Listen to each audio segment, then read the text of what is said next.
E aí, concurseiro? Bom dia, boa tarde, boa noite. Simbora para a resolução de questões para o seu concurso do IBGE. Eu sou o professor JJ e a gente vai responder questões de administração e situações gerais para o seu concurso, né? Então, para quem vai fazer o cargo de supervisor de coleta e qualidade, cola aqui, viu? Cola aqui. Então, eu selecionei 10 questões de acordo com o conteúdo programático de vocês, tá bom? E a gente vai fazer como? A gente vai ler o comando da questão e vai fazer alguns comentários sobre alguns pontos, alguns tópicos, tá bom? É bom para revisão do seu concurso que já vai acontecer dia 1º de março, tá bom? Não se esquece de deixar o seu like no vídeo, se inscrever no canal para dar aquele apoio e também, se puder, comenta a cidade onde você está vendo esse vídeo. Quero ver gente de todo o país. Vamos lá, né? Vamos lá. Questão de número 1. Questão de número 1. Vamos lá. A ferramenta de qualidade e decisão de uma organização que estrutura os problemas segundo sua criticidade, ordenando decisões e soluções prioritárias, direcionando a implementação de soluções estratégicas, onde o score final apontará suas prioridades. Então, nessa questão aqui, a gente vai ver sobre ferramenta de gestão da qualidade. Ferramenta de qualidade. E a primeira delas, que a gente vai dar uma pincelada, é essa matriz GUT. A matriz GUT, ó, que já é a nossa letra A, que é o gabarito, ela vai tratar justamente disso, de uma priorização. É uma ferramenta que vai fazer uma priorização. O que é uma priorização? É colocar em ordem. Então a gente vai fazer uma pontuação, né, para definir o que vai ser resolvido primeiro. Então vamos lá, a gente tem algumas situações, a gente vai trabalhar lá no IBGE, lá no polo, no centro de Campina Grande. Aí a gente tem. Eita, marquei errado aqui, peraí. É A. Aqui, ó. Opa. É matriz GUT. Então a gente tá lá e a gente vai ter três problemas. Aí a gente pode usar essa ferramenta da matriz GUT. Então vamos lá, o que seria a matriz GUT, né? O que significa o GUT? Então, G, U, I, T. I, T. Gravidade, urgência e tendência. Quando a gente fala em gravidade, a gente vai pensar em qual é o impacto desse problema. Qual o impacto do problema? A urgência é se esse problema ele pode esperar, tá bom? E a tendência é se esse problema vai se piorar, melhorar ou ficar igual, tá bom? Então, quando a gente usa essa matriz, a gente bota uma nota de 1 a 5 e vai multiplicar esse resultado. Então, vamos dizer que o problema 1 que aconteceu com o Pedro foi a gravidade é 2, a urgência é 3, a tendência é 3. O segundo problema é 4, 2 e 5. Então vamos lá, a gente vai fazer a multiplicação. 2 vezes 3 é 6, 6 vezes 3 é 18. O primeiro é 18 e o segundo, 4 vezes 5, 20, 20, 40. Então o segundo problema seria uma prioridade, porque ele tem que ser uma priorização. Então a gente vai resolver ele primeiro. Então quanto maior o valor, vamos aqui,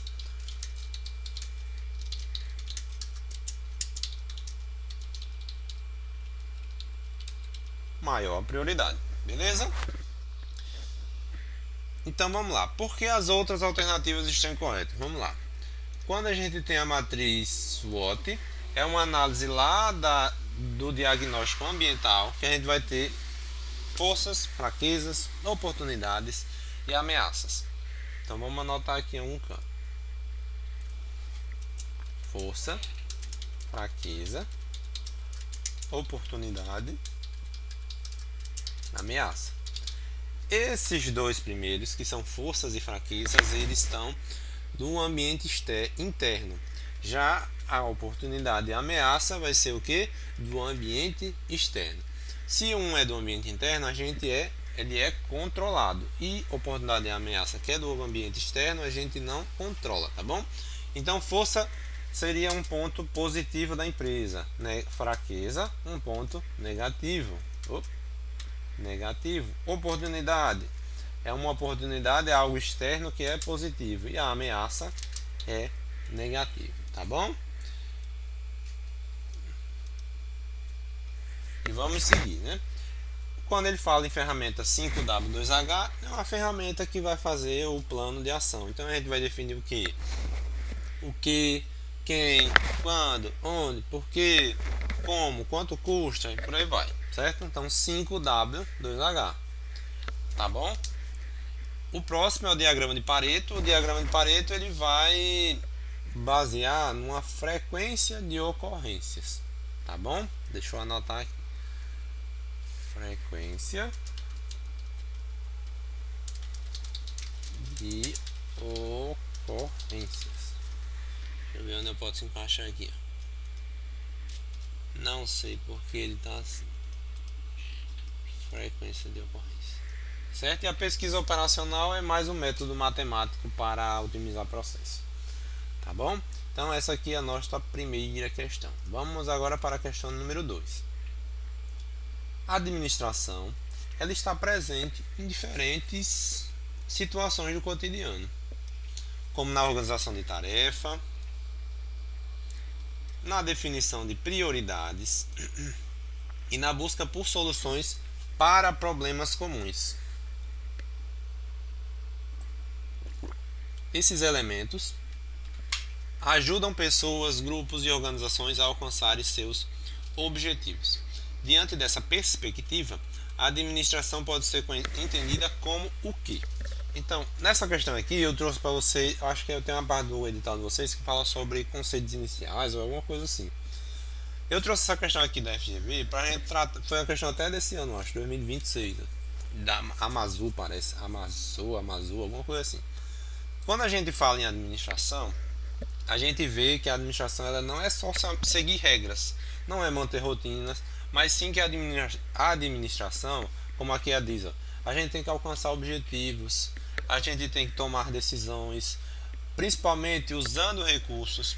Quais são os recursos? Os recursos não é somente financeiro. Os recursos podem ser aqui, vamos anotar.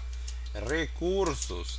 Os recursos podem ser humanos, podem ser materiais, podem ser financeiros, podem ser informacionais, tá bom? Então a gente tem esse tipo de recurso e eles têm que ser usados. E a gente tem que alcançar objetivos. Então a administração nada mais é do que a gente toma a decisão, alcança o objetivo através de pessoas, tá certo? Então a gente vai tentar encontrar a opção que vai mais se encaixar aqui com esse conceito que a gente traz aqui no comando e que eu falei.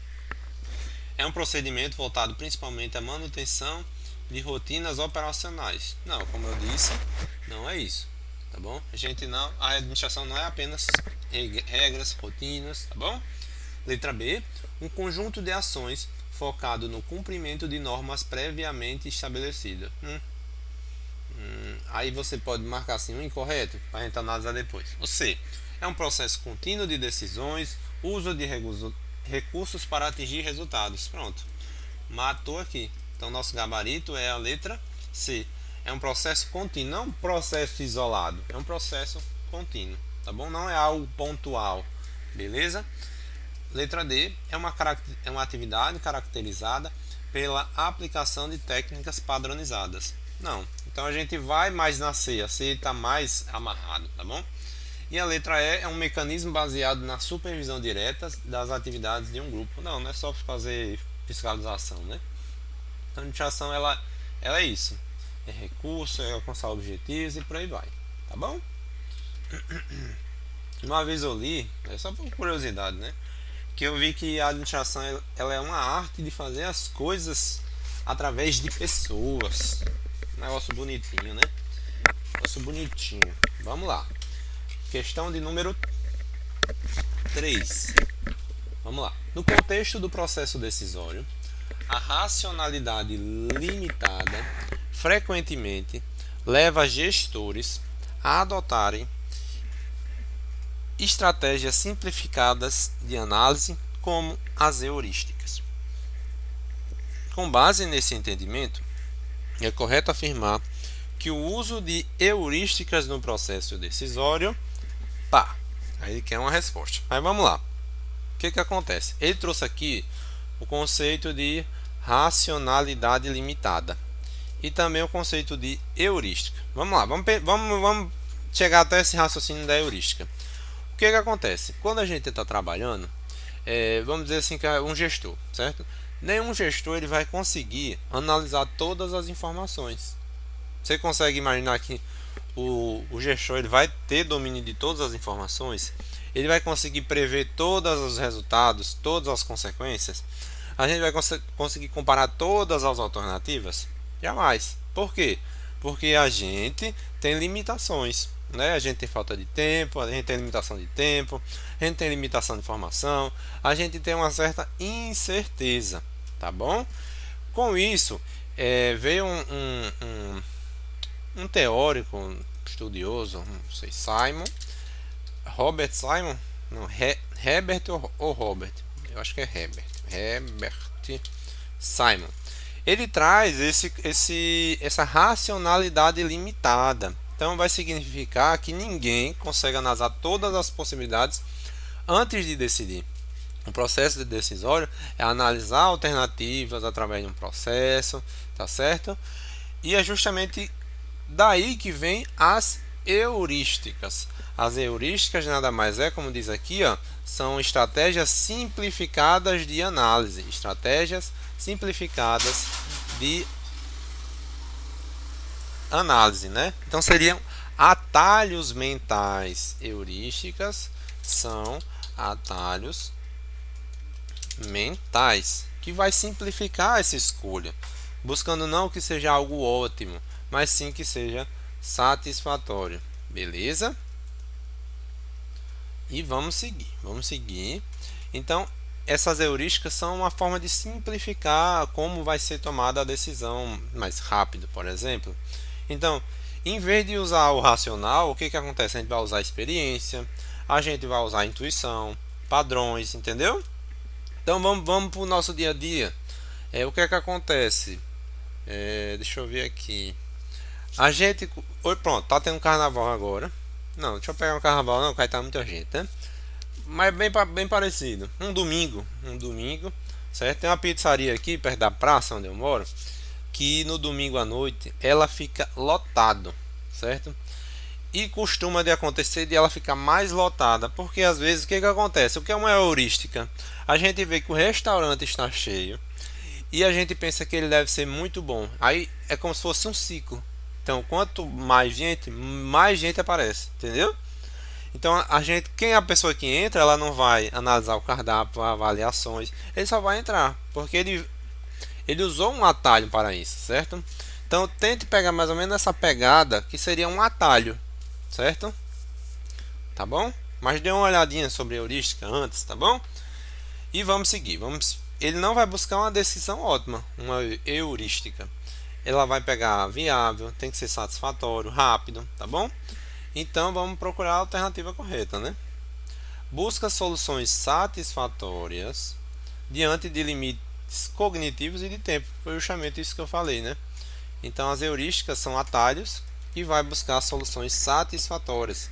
A racionalidade limitada, ela busca soluções satisfatórias e não ótimas, tá certo? Então aqui, ó, satisfatórias. Beleza? Assegura decisões ótimas. Não. Aí é racionalidade plena. Resulta a eliminação sistemática de todos os riscos. Não. Elimina? Elimina não. Ela simplifica decisões.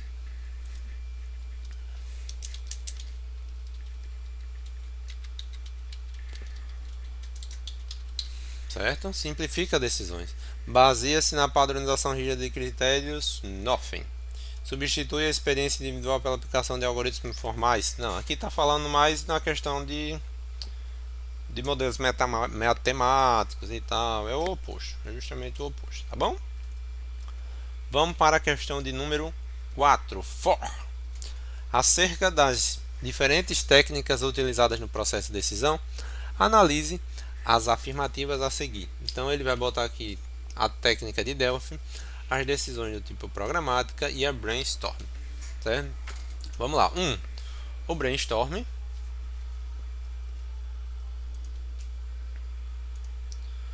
estimula o oferecimento de sugestões de ideias criativas sem julgamentos. É isso mesmo. Então, quando a gente fala num brainstorm, Quando a gente tem um brainstorm, por exemplo, a gente vai ter um processo de tomada de decisão. A gente vai decidir, vai ter entre alternativas para resolver um problema. A gente pode usar o brainstorm para o quê? Para a gente ter ideias criativas, que elas sejam sem julgamentos, tá bom? Para algum assunto, beleza? A técnica de Delphi reúne leigos para fornecerem opiniões sobre determinado assunto. Não, não é leigos, são especialistas. Especialistas, eles têm conhecimento sobre o tema. Então as previsões elas são mais confiáveis, previsões mais confiáveis, tá certo? E por último, as decisões programadas, né, tipo programáticas, são adotadas em situações em que ocorrem problemas não rotineiros. Não, elas são para problemas rotineiros. Então, errado, errado, certo. Então, apenas um. Vamos aqui falar sobre decisões programadas. Programadas e decisões não programadas. Quando a gente tem decisões programadas, são aquelas que são rotineiras, beleza? Então elas são repetitivas, são estruturadas. O problema ele já é conhecido. Existem regras, normas ou até procedimentos. Então a gente tem que existem regras, beleza? Então elas são padronizadas e existe baixo grau de incerteza, tá certo? Então a administração ela já sabe o que é para fazer, tá certo? Já diferente das decisões não programadas, que elas vão usar o que? Julgamento, análise, criatividade, beleza? Criatividade. Elas são situações novas, não estruturadas, É um problema inédito, tá bom? Então, não existe algo que a organização já passou, entendeu? Ela é algo inédito. Então, como assim? Vamos dizer exemplos, como decisões programadas. Então, a reposição automática de estoque, um processamento de uma folha, um pagamento, isso é algo que já acontece. Já uma decisão não programada, aí depende da empresa, né? Tá certo?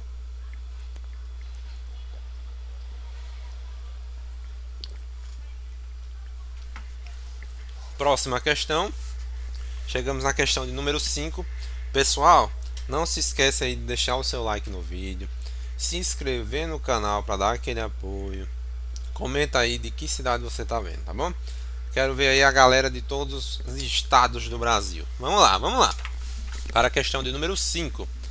A estratégia tomada de decisão em grupo que busca encorajar a participação e a proposição de soluções criativas sem julgamentos é conhecido como.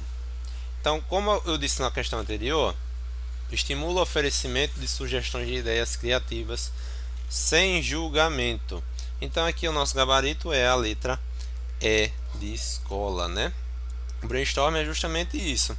É a questão de a gente gerar ideias, gerar alternativas para uma tomada de decisão, explorar a criatividade, explorar alternativas. As pessoas lá têm que dar, como é que se diz, as sugestões livremente, abertamente, sem críticas, sem que o outro julgue. Então a gente não vai descartar sugestões, tá certo? As ideias mais loucas que tiverem, elas são incentivadas, elas não são descartadas, tá bom? Beleza? Avaliação formativa não, matriz de decisão e árvore de decisão não, e eu vou chamar aqui nessa análise BATNA que é uma técnica lá de negociação, para a galera que faz a administração, uma técnica de negociação, beleza? Vamos agora para a questão de número 6. Esse segunda aula já foi mais rápido, né? Na outra a gente demorou mais, falou um pouquinho mais, tá certo? E vamos seguir aqui, que é jogo rápido. O processo administrativo é constituído pela sequência de ordens das funções administrativas para que a organização alcance os objetivos desejados. Pronto. O que acontece? A gente tem um processo administrativo que ele é composto por planejamento, organização, direção e controle, tá certo? Eles são considerados, eles de forma integrada, eles são um processo administrativo. Já se a gente trabalhar eles de forma isolada, eles são funções, tá bom? Quais são as características? Quais são as características do processo administrativo? É que ele é cíclico, repetitivo, ele é interativo. O que é interativo? Ao mesmo tempo, elas interagem entre si, tá certo? E é sistêmico. Tem que ser analisado de forma na sua totalidade, tá bom? Então vamos lá. O que a gente tem? Ele está perguntando sobre a organização. A organização é uma dessas funções. Então a gente tem o planejamento, a organização, direção e controle. Quando a gente tem a organização, a gente vai ver o que na organização? A gente vai designar responsabilidade, que é justamente a letra B de bola, tá bom? É a letra B de bola. Os outros itens: fazer o planejamento e alocar os recursos necessários. Aqui não. Aqui está associado com planejamento. Letra C: definir os objetivos. Definir os objetivos, bem como os meios para alcançá-los, é planejamento. Monitorar as atividades e posteriormente suas correções. Está associado com o quê? Controle. E motivar as pessoas por intermédio de influências são de direção. Tá bom? E vamos seguindo. Não se esqueça aí de deixar o seu like no vídeo e se inscrever no canal. Próxima questão é de número 7.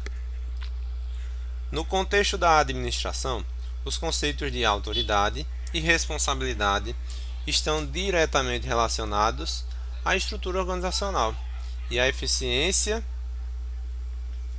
no desempenho das funções. Assinale a relação correta entre autoridade e responsabilidade. Então vamos lá. Quando a gente tem uma autoridade, certo? Vamos pensar assim. Quando a gente tem autoridade, a gente tem que é o direito de, ou o direito formal de dar ordens e tomar decisões. Vamos escrever.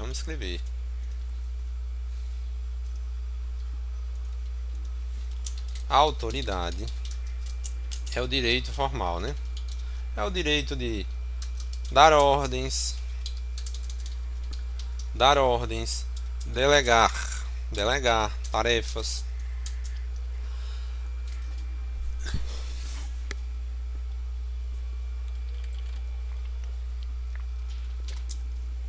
de exigir, né? Exigir o cumprimento também. Já é diferente quando a gente fala de responsabilidade, né? Responsabilidade é a obrigação pelos resultados. Então, um é de mandar e o outro é de fazer, para resumir. Tá bom? Então, quando a gente tem autoridade, tem alguém para delegar, para tomar decisões. Já a responsabilidade é a questão de responder pelos resultados. A autoridade, responder pelos resultados das decisões, das ações, tá bom? E são conceitos que eles são inseparáveis. Então vamos lá, vamos procurar a alternativa correta, né? A autoridade ela é legável e ilimitada. Não, ilimitada não, né? A autoridade é sempre maior do que a responsabilidade, pois quem manda não precisa assumir, os riscos também é da autoridade, tá bom? Letra C. A responsabilidade está relacionada ao poder de decisão. Não, quem toma o poder de decisão é da autoridade. E a autoridade se refere apenas à execução. Aqui está mais para responsabilidade. Então ele fez o que? Inverteu. E a letra D, que é o nosso gabarito. A autoridade é o direito de comandar e tomar decisões. Então é o direito de dar ordens, de comandar, de exigir. E a responsabilidade é a obrigação de responder pelos resultados das ações, tá bom? Então, aí, letra D de dado. Começou aqui o barulhozinho aqui do carnaval, mas vamos seguir. A gente tem uma prova para fazer, né, nos próximos dias. Vamos lá. Questão de número 8. Administração geral refere-se ao conjunto de conceitos, princípios e práticas essenciais para planejar, organizar, dirigir e controlar. Lembra que eu falei do processo? O processo é planejar, organizar, dirigir e controlar. A administração, quando a gente falou em administração aqui, ó, também vem essa parte de administração do processo, né? Que a gente faz o que? Planeja, organiza, dirige, controla os recursos, certo? Para alcançar algum objetivo. Aí aqui ele diz aqui, ó, ele quer saber qual é o conceito de eficácia. A gente tem, a FGV gosta muito de cobrar isso, sobre a diferença de eficácia para eficiência. Quando a gente tem uma eficácia, a gente tem que fazer o que precisa ser feito para a gente alcançar o resultado. Então, se você alcançou o resultado, eu tenho o resultado de passar no concurso do IBGE para supervisor de coleta e qualidades e de coleta e qualidade. Então, se eu passei, eu consegui o meu resultado e eu fui eficaz. Então, eu vou alcançar os resultados esperados. Letra D de dado. Quando eu falo em eficiência, não vai por esse sentido, mas sim de eu gastar o mínimo de recurso, certo? É fazer corretamente as tarefas. Aqui, ó, boa para revisão. Fazer corretamente as tarefas. Ter uma redução no desperdício de recurso. Cumprir as normas e manter os custos baixos, tá bom? Então isso aí, o nosso gabarito aí é a letra D de dado. Então eficiência é os recursos, economizar, né? Recurso é a questão do fazer corretamente as tarefas e a eficácia é alcançar o resultado, beleza? Quando a gente fala em efetividade, seria a questão do impacto, economicidade seria a relação aos custos, tá bom? Então vamos seguir para a questão de número 9 e a gente já está pertinho de acabar, né? Bem rapidinho foi essas questões. Vamos lá, para a questão de número 9. Número 9. Planejamento, organização, direção e controle compõem o processo administrativo, que a gente já falou, né? Quando analisados de forma isolada, eles vão ser o que? Funções. Quando eles são integrados em uma abordagem global, eles constituem o que? Um processo. A gente já falou disso. Ele vai ter características, ele vai ser cíclico, repetitivo, interativo, sistêmico, né? Aí ele quer saber sobre a interdependência das funções administrativas. Como a gente sabe, existe uma interdependência, porque elas interagem umas com as outras, influenciam e são influenciadas. Então vamos lá. As funções de planejamento, organização, direção e controle são etapas distintas e independentes. Não, peraí. Independente não, elas são interdependentes, né? Elas são funções que são integradas, interligadas. B. O processo administrativo é composto por funções, ok, separadas que não influenciam umas às outras. Não, né? Elas são influenciadas umas às outras. Influenciam e são influenciadas. Letra C. O planejamento, organização, direção e controle constituem funções interdependentes que agem em conjunto de forma dinâmica e contínua, influenciando-se mutuamente no processo administrativo. Esse aqui é o nosso gabarito, tá bom? Letra D. O conceito de processo administrativo se refere apenas à sequência fixa de eventos. Não vamos falar em fixa. Vamos pensar numa interação, né? Sem levar em consideração a interação, ó, tá vendo? Sem levar em consideração, não. Tem que levar em consideração essa interação. E letra E. A estratégia empresarial não depende da integração das funções, podendo ser realizada independentemente do processo administrativo. Se ele é um processo administrativo e a gente vai usar nas empresas, então depende sim de integrar, porque quando a gente vai trabalhar, a gente tem tanto o planejamento, a gente vai definir o que a gente quer, a gente vai ter uma organização, a gente vai definir como é que vai funcionar nosso organograma, a gente vai ter a questão de direção, porque é importante a gente ter o que? Funcionários, colaboradores motivados, treinados, né? É ou não é? E o controle. A gente fez no planejamento, a gente disse, ó, no planejamento a gente vai fazer assim. Lá no controle a gente vai monitorar, a gente vai acompanhar, vai corrigir tudo isso que a gente planejou. Beleza? Eu não trouxe controle aqui, mas no material que eu vou organizar para vocês, vou deixar aí para vocês vai ter questão no controle, tá bom? E vamos lá, questão número 9 é a letra C de casa. E a última questão do nosso material, que foi bem rapidinho, né? Meia hora aí de aula de resolução de questões. Não se esquece de deixar o seu like no vídeo, se inscrever no canal, comentar a cidade de onde está vendo, tá bom?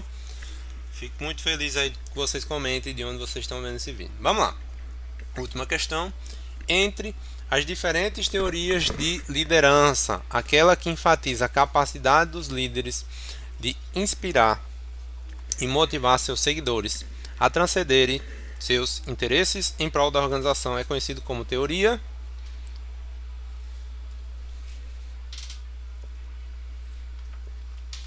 da liderança transformacional, dos traços, transacional da liderança, liderança servidora ou do caminho meta. Então vamos lá. A gente tem a liderança. Vamos ver se fica, né? Liderança transacional.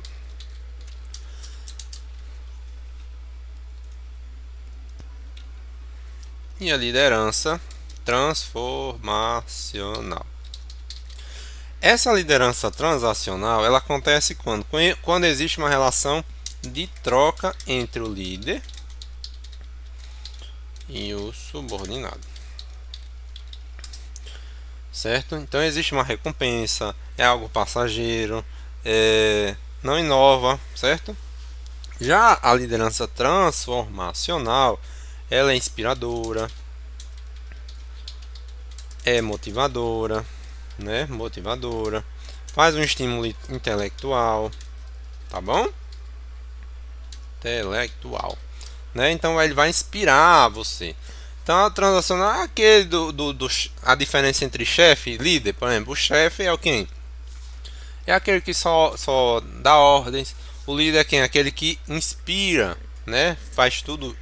Ele é aquele que motiva você a trabalhar, tá bom? Quando a gente fala nessa liderança transformacional, a gente vai ver que os líderes eles vão oferecer considerações ou estímulos individuais, intelectuais aos seus liderados, tá bom? Então, quando ele fala aqui, ó, e a questão chave de você saber da FVV, transcenderes seus interesses em prol da organização é a liderança transformacional, tá bom? Falou em liderança transacional, é uma recompensa, é um bônus, é uma troca entre líder e subordinado e só, tá bom? Ó, transacional não é, liderança servidora não é, caminho meta não é, e a dos traços também não é, que é aquela que vai ter características inatas dos líderes.